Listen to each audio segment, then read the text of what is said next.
Hello dear students, welcome to professor SP Goyal IAS classroom.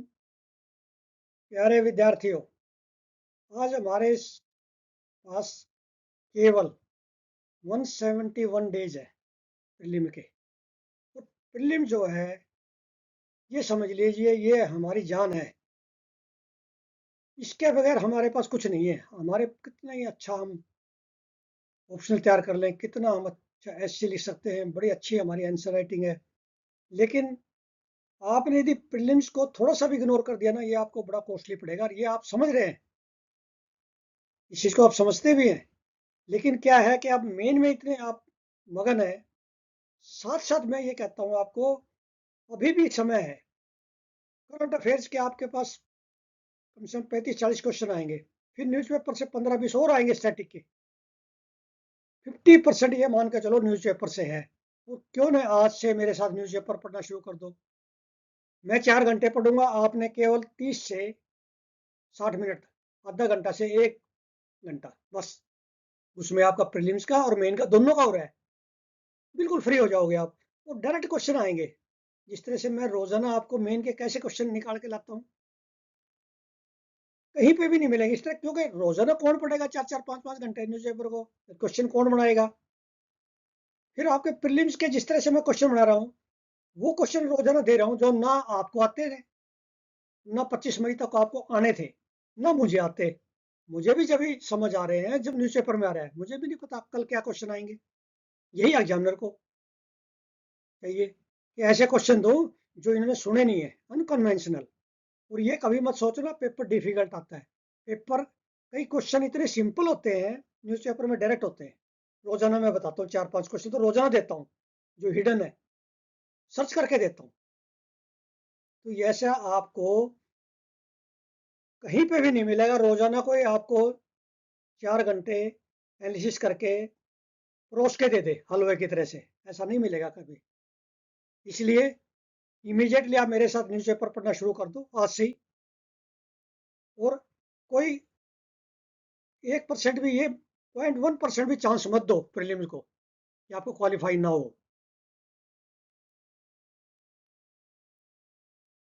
अब हम चलते हैं द हिंदू और इंडियन एक्सप्रेस के न्यूज एनालिसिस पे। अब ये ओपिनियन पेज पे चलिए आप।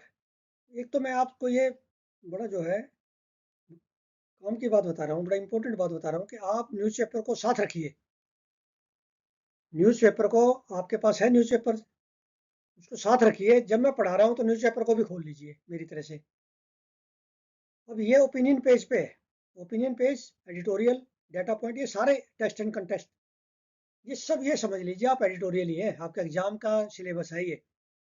अब इम्पोर्टेंट क्या है इस आर्टिकल में? वेस्ट अफ्रीका से, अफ्रीका से हमारे पास 3-4 क्वेश्चन आएंगे 25 मई को प्रीलिम में, और एक मेन में आ सकता है। प्रीलिम में जरूर आते हैं हर बार 3-4 क्वेश्चन, और हमारे सारे ठीक होते हैं। अब इसमें नाइजीरिया का, क्योंकि प्रधानमंत्री जी जो है, ये मोदी जी, 17 साल के बाद कोई जो है प्राइम मिनिस्टर नाइजीरिया गया। नाइजीरिया हमारे लिए क्यों इंपॉर्टेंट है? एक तो वेस्ट अफ्रीका का सबसे बड़ी इकोनॉमी है, लार्जेस्ट इकोनॉमी नाइजीरिया, अफ्रीका की लार्जेस्ट डेमोक्रेसी है।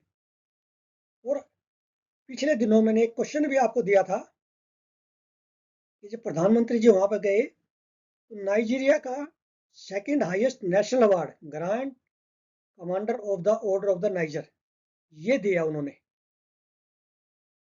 और ये he became the second foreign dignitaries, पहले क्वीन एलिजाबेथ टू को मिला हुआ है 69 में।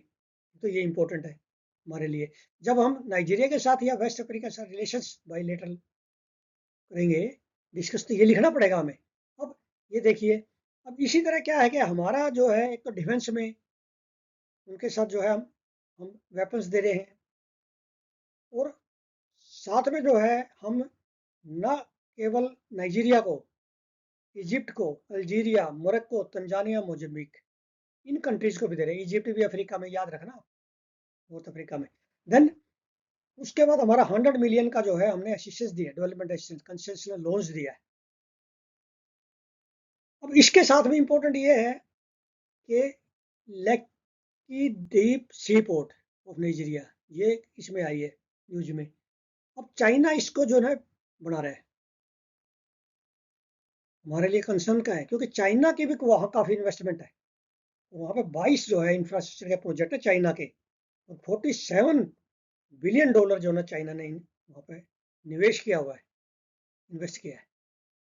China has built Nigeria first lithium process. वहाँ पे अब क्या है, अफ्रीकन कंट्री क्यों इंपॉर्टेंट है?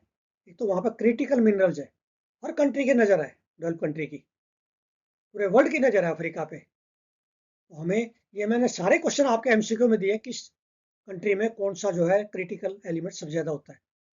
ठीक है, तो ये आपने जो कितनी इंपॉर्टेंट है, लेक की डीप सी पोर्ट मुझे भी नहीं पता था, आपको भी नहीं पता किसी को। ऐसे क्वेश्चन निकालता है एग्जामिनर, न्यूज़पेपर से लेगा ऐसे क्वेश्चन निकाल निकाल के, जो आपको वहां पे 25 मई को परोस के देगा। अब इसमें मैं एग्जामिनर होता तो क्या क्वेश्चन देता, जब नाइजीरिया का इतने न्यूज आ रही है, ये तो नाइजीरिया जो है ये पूछता मैं आपसे, ये लैंडलॉक कंट्री है, यस और नो, और इसके आसपास जो है बॉर्डरिंग कंट्री कौन से हैं, कौन सा ओशन लगता है, यदि लगता है तो देखिए, इसमें जो है ईस्ट साइड में देखिए अटलांटिक ओशन लगता है, वेस्ट साइड में, वेस्ट ईस्ट, वेस्ट के जो एंड पे, ये इधर देखिए वेस्ट में देखिए, ये जो लेकी जो पोर्ट मैंने बताई, ये अटलांटिक ओशन में है। ठीक है, इस तरह से आपने देखा, ये पूछ लेंगे लैंड लोग, आपने इसके जो है, इसलिए मैं मैप लेके आया हूँ, तो मैप खोलिए आप इमीडिएटली, मैप में ये देखिए, ये जो है नाइजीरिया किसके साथ लगता है, जैसे सूडान मैंने एक दिन दिया है आपको, अलग अलग कंट्री देता रहता हूँ, ये भी एक क्वेश्चन बनता है, 4 कंट्री दे दिए, इनमें से कौन सा जो है नाइजीरिया का बॉर्डर करता है। ठीक है,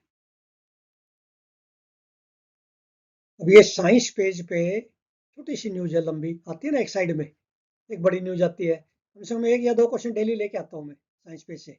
अब ये इंपॉर्टेंट है, निल्फा मारी नैरो माउथ फ्रॉग, ये कहाँ पाया जाता है, lateritic plateau of northern western ghat, northern western ghat है महाराष्ट्र में, कोंकण रीजन में। ये जो ये प्लेट्यू है, ये these were formed through volcanic activity, million years पहले जो ना ये, they are rich in endemic biodiversity. नीलफा मारी, ये पता चल गया आपको, नैरो माउथ रोक। देन इसमें बड़ा इंपॉर्टेंट है, ये मैंने फर्स्ट टाइम सुना है आज, 4 जियोग्राफिकल सेपरेटेड प्लेट्यू, वेस्टर्न घाट में महाराष्ट्र में कोंकण रीजन में ये 4 प्लेट्यू हैं, ये किसी किताब में नहीं मिलेगा आपको। देवी हसोल, देवाचक गुत्थाने, गांव खेड़ी एंड बकाले। इतनी इंपॉर्टेंट इन्फॉर्मेशन है, ऐसे क्वेश्चन मिलेंगे आपको वहां पे अनकन्वेंशनल, जो आप ही कर पाओगे सिर्फ। देन अब ये बता रहे हैं कि एग्रो फॉरेस्ट्री प्रैक्टिस वहां पे they are harmful for this amphibian, जो फ्रॉग्स है, and amphibian diversity was lowest in paddy field. जहाँ पर हॉर्टिकल्चर है वहां पे ये ठीक है, वहां पे पोजीशन इसके आर्टिकल में बताया, लेकिन जहाँ फैडी फील्ड है वहां पे इनकी डाइवर्सिटी कम होती जा रही है। अब ये साइंस पेज पे बड़ा इंपॉर्टेंट आर्टिकल है, अल्फा फोल्ड पे, अल्फा फोल्ड पे इतना डिस्कस हुआ है इस साल, ये समझिए यूपीएससी क्वेश्चन बैंक में, को अच्छी तरह समझ लीजिए आप। अल्फा फोल्ड एक एडवांस टूल है जो गूगल डीप माइंड ने डेवलप किया है, इसका काम है प्रोटीन के 3D स्ट्रक्चर को प्रेडिक्ट करना। बड़ा इंपॉर्टेंट है ये ऐसे लिखना है आपने, आसान शब्दों में समझिए आप।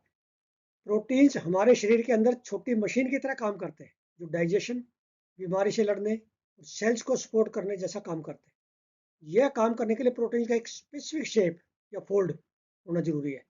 मतलब हमें यह पता चल जाए ये फोल्ड है, तो हमें पता चल जाएगा कि हमारी कितनी इम्यूनिटी है। अल्फा फोल्ड कैसे काम करता है समझिए आप।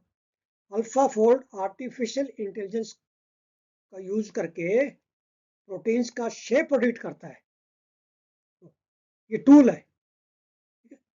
इसे ऐसे समझिए कि ये एक ऐसा स्मार्ट कंप्यूटर है जो प्रोटीन के amino acid sequence, amino acids ये तो होते हैं प्रोटीन में, प्रोटीन क्या है, अमाइनो एसिड के सीक्वेंस है, उसको देखकर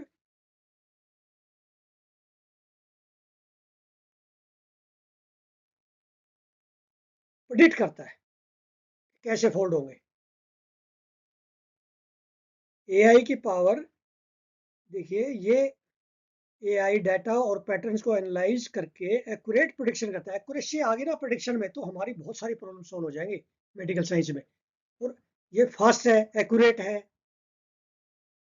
अल्फा फोल्ड की मदद से प्रोटीन स्ट्रक्चर आवर्स में पता किया जा सकता है, जो पहले सालों लग जाते थे। ये एक बहुत बड़ा ब्रेक थ्रू है, रिसर्च है। और यूपीएससी में जब भी ऐसा कोई रिसर्च आता है, जैसे मैंने पिछली बार आपको बताया था, एसगेवी, इवजेनिया, ऐसी ऐसी रिसर्च आई थी, उस तरह का जो है ये एक ऐसी रिसर्च आई, ब्रेक थ्रू है। पहले साइंटिस्ट एक्सरे और इलेक्ट्रॉन माइक्रोस्कोप का यूज करके प्रोटीन्स का स्टडी करते थे। ये बड़ा महंगा था, टाइम कंज्यूमिंग था, मैंने बताया ना, सालों लग जाते थे। अब अल्फा फोल्ड रेंज है फास्ट, अफोर्डेबल, और एक्यूरेसी कितनी होगी? 100% एक्यूरेसी आएगी एआई से। और अब रिसर्चर इस टूल को यूज करके नए सॉल्यूशंस ढूंढ रहे हैं। इस तरह से आपने समझना है। अब ये न्यूज बड़ी इंपॉर्टेंट है मेरे लिए, एग्जामिनर के लिए। डायरेक्टरेट ऑफ रेवेन्यू इंटेलिजेंस, बहुत सारे बच्चे इसको लिखेंगे। It is working under MHA, home ministry में लिखेंगे, ये मिनिस्ट्री ऑफ फाइनेंस का पार्ट है। अब इसका क्या क्या काम है? DRI seizes, cocaine, methamphetamine and contraband cigarettes, illicit foreign currency. ये पूछ लेते हैं क्योंकि हमारे आसपास क्वेश्चन होते हैं न्यूज़पेपर में, वही पूछ लेते हैं सिंपल सा। Then methamphetamine smuggling spiked in north eastern state, Assam Mizoram में इसका बहुत ज्यादा है, ड्रग का। अब मैं जो बताना चाह रहा हूँ इसमें जो क्वेश्चन इंपॉर्टेंट है, वाइल्ड लाइफ प्रोटेक्शन एक्ट 1972 है ये भी, ध्यान रखना 72 है, it is not 71। Was amended in 2023। इस एक्ट के अंडर इनको पावर दे दिया, डीआरआई को फर्स्ट टाइम पावर दी है 2023 में। They are authorised now, customs officers are authorised to seize illegally traded wildlife within the country. इतना important है, ऐसे ऐसे निकाल के लाता है एग्जामिनर। मैं रोजाना पीआईबी की न्यूज आपको दे रहा हूँ, एक या दो थीम ले रहा हूँ। इस तरह करते करते हमारे मेरे ख्याल में 120 से ज्यादा हो जाएंगे। उसमें से 4-5 क्वेश्चन मुझे एक्सपेक्टेड आगे, तो आपके आराम से जो है ना फिल्म क्लियर हो जाएगा, सारे ठीक हो जाएंगे करंट अफेयर के। अब ये इंपॉर्टेंट यही है इसमें, India Malaysia joint military exercise Harimau Shakti 2024 में अभी होनी है, दिसंबर में, ये एडवांस में आ गया, एट मेटोंग कैम्प मलेशिया। 2023 में कहाँ हुई थी? मेघालय में। ये इतना याद रखेंगे तो पीआईबी के हमारे पास रोजाना एक या दो तीन क्वेश्चन आ रहे हैं, बड़े इंपॉर्टेंट है। तो अब एक बच्चा कल पूछने लग गया कि सर एक पीआईबी की जो है ना न्यूज देते हैं रोजाना एक या दो थीम, क्या मैं वो एनरोल कर लूँ?